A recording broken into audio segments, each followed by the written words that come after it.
প্রিয় বন্ধুরা, সালামুন আলাইকুম। আশা করি সবাই ভালো আছেন। আপনারা কি জানেন মক্কা একসময় রাজধানী ছিল? হ্যাঁ, আপনারা ঠিকই শুনেছেন। তিনি কোনো খলিফাও ছিলেন না, সাহাবীও ছিলেন না। কে ছিলেন চলুন জেনে নেই। মক্কায় একসময় রাজধানী হিসেবে ঘোষণা হয়েছিল এবং সেখান থেকে কার্যক্রম পরিচালনা হতো। যিনি পরিচালনা করেছেন তার নাম আব্দুল্লাহ ইবনে জুবাইর রহমতুল্লাহ আলাইহি।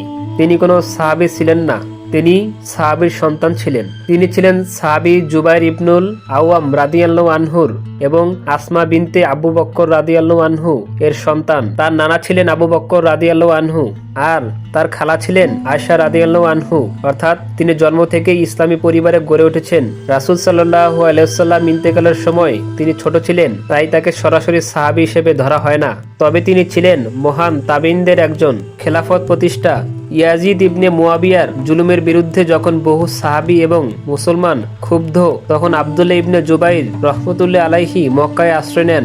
ইয়াজিদের মৃত্যুর পর তিনি নিজেকে খলিফা হিসেবে ঘোষণা করেন। তার খেলাফত মক্কা থেকে পরিচালিত হতো এবং সেটাই ছিল রাজধানী। তারপর হিজাজ, ইয়ামান, ইরাক, খুরাসান এবং মিশরের কিছু অংশ পর্যন্ত তার প্রভাব বিস্তার করে। খেলাফতের সময়কাল তিনি প্রায় 9 বছর খেলাফত পরিচালনা করেন, 64 হিজরি থেকে 73 হিজরি পর্যন্ত।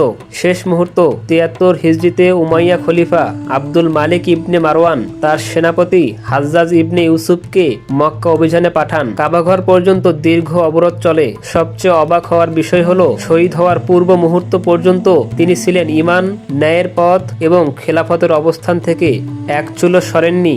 অবশেষে কাবার পাশে তিনি শহীদ হন। তিনি ছিলেন একমাত্র তাবেইন যিনি মক্কাকে রাজধানী হিসেবে ঘোষণা করেছিলেন। আল্লাহ যদি চায় ইনশাল্লাহ আবারও হবে সে মক্কাই আমাদের রাজধানী, ইনশাল্লাহ।